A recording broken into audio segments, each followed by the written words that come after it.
You are listening to The Platform. It is an independent, free-thinking, non-mainstream media outlet.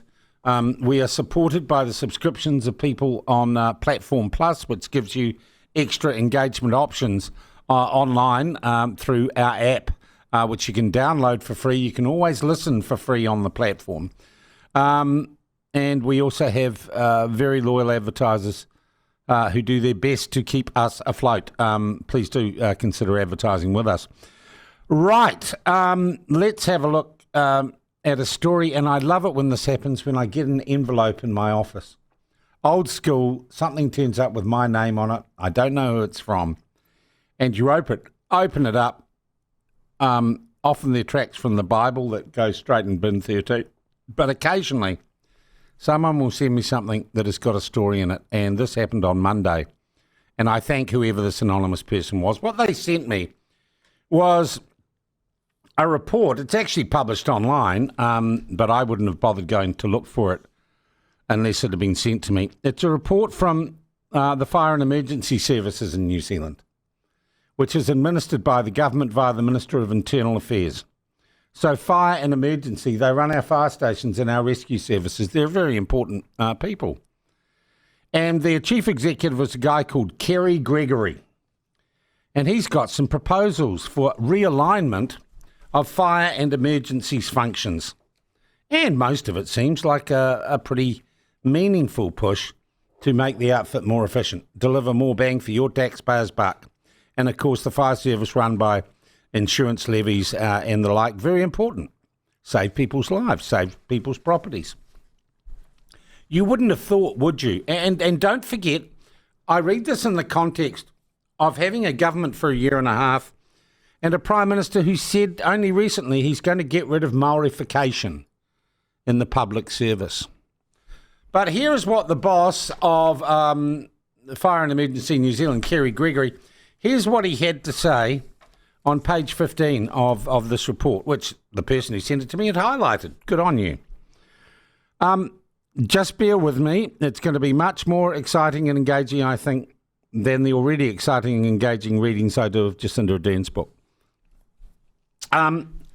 Kerry says this: I'm proposing to realign the functions of the Kaupapa Māori and Cultural Communities branch so that this important mahi, which I think is the Maori name for work, is more closely connected with other capability building efforts across the organisation.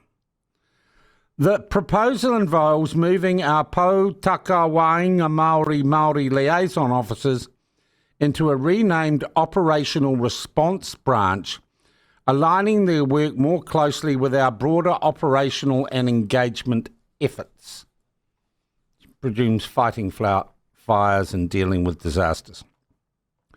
This reflects the current operating delivery mechanism where this team is embedded at the district layer. Similarly, our Whirinaki Cultural Capability team would transition to the People branch where they can work alongside teams focused on leadership, development and organisational culture. Why do fire and emergency need to be cultural? What has that got to do with fighting fires? That's me asking that. Now, this is the real interesting paragraph. These proposed changes would help embed Kaupapa Māori throughout all areas of our work by integrating our internal cultural capability initiatives, word salad, with our wider efforts to build a safe, positive and inclusive workplace. We can create stronger, more consistent outcomes. Does that mean you'll put out more fires? It will also allow us to better align our engagement with Maori communities and our operational work, leading to a greater reach and impact. Does that mean you'll put out more fires more efficiently or not? Rather than keeping this work within one branch, this approach encourages the whole organisation to take shared responsibility for delivering on Rautaki Māori, whatever that is.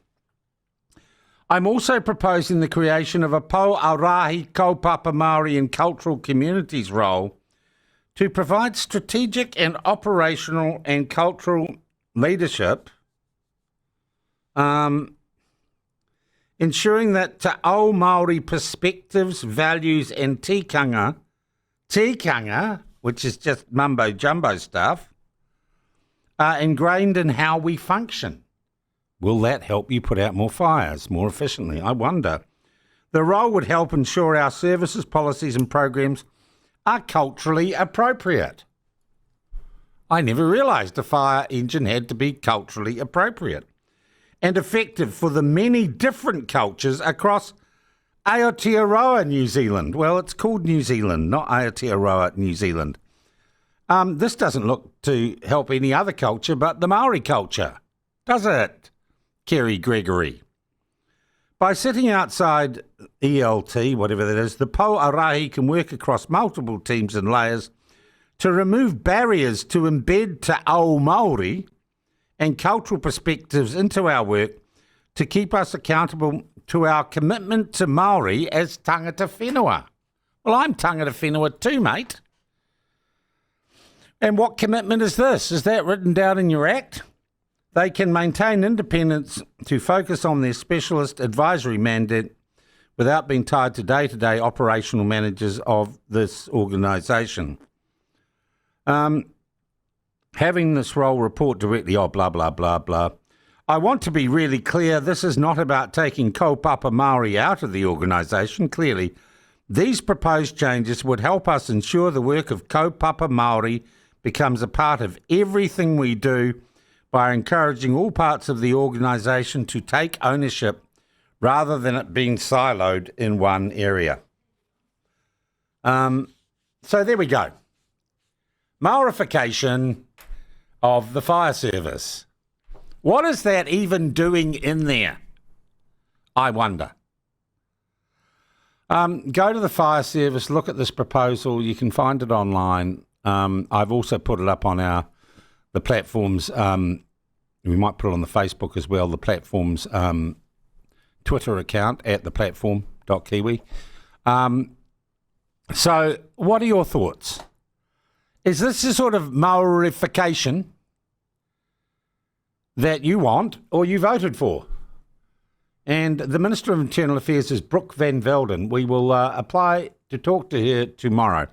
We went to Kerry Gregory, the Chief Executive of the Fire Service. Bella, you can come in here. What did the people at the Fire Service say? Oh, I'll just get the exact wording up. It was, thank you for your opportunity, but would decline your request. Consultation is underway, and we'd like to give our people the opportunity to provide feedback on the proposal before any final decisions are made. So we don't want to talk about this. What about giving the public a chance, seeing you're a public organisation, to provide a little feedback, Kerry Gregory? What about fronting? What about doing the mahi, mate? We will go to, and I'll ask David Seymour about this, but there it is. What do you think? Are you pretty relaxed about that? A little bit of tikanga in our fire service or not?